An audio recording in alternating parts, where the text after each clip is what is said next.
只酒杯笑盈盈地走向了男人，他将放有安眠药的酒杯递给了男人。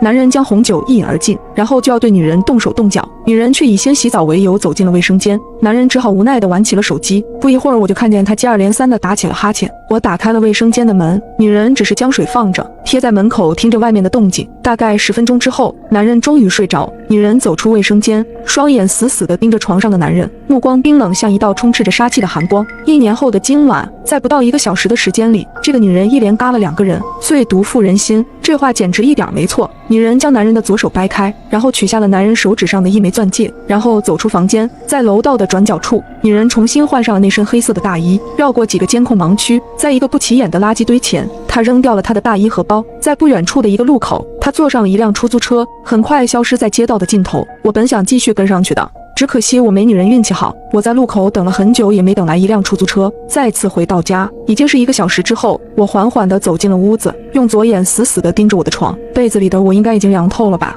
我是单身，身边没什么朋友，如果不出意外，我的尸体可能要好些天才会被人发现。可是1年后，我真的会这么不明不白地死掉吗？那个女人到底是谁？无论如何，我都要想办法做些什么，不能坐以待毙。这间屋子我肯定是不会再住下去了。天亮之后，我搬出了这间屋子，房租还有2个月到期，我打算先不退房，以便我随时回来查看1年后的情况。新的住处是我通过房产中介找到的，屋内家电齐全，属于拎包入住的那种。进了屋刚坐下，我就开始思考一个问题，既然我已经搬离了之前的住处，那么1年之后我又怎么可能还会死在原来的屋子里？难道1年后死在那间房子里的人不是我？我记得那人是趴着睡在床上的，昨夜我的左眼根本就没有看到那人的脸。如今我都已经离开了那里，那么1年后死在那里的人就一定不是我，唯一的可能就是下一任租客。可是我明明看到凶手拿走了床头柜上的日记本，我可以肯定那就是我的日记本。可此刻我的日记本就在我的身上，既然我人都已经离开了原来的住处，我的日记本又怎么会在1年之后出现在那间屋子里？就在我百思不得其解的时候，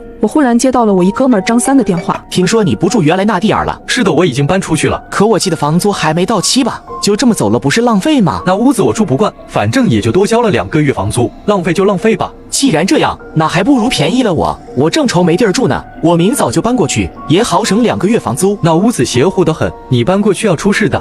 我可不信这些，只要能让我省钱就行。张三问了我的新住址就挂断了电话。我开始思考一个问题，难道我那屋子的下一任租客是张三？那么昨夜我左眼看到的被杀者会不会就是他？可我那日记本又是怎么回事？难道将来的某一天张三会拿走我的日记本？就在我陷入沉思的时候，忽然我就愣住了。我看到屋子的房门被缓缓地推开了，一个女人从门外走了进来，这是我左眼看到的。进屋的女人居然就是昨夜我看到的凶手。这个女人为什么会在1年后住在这里？那么我又搬去了哪里？我越想头越大。女人进屋后径直地坐在沙发上，我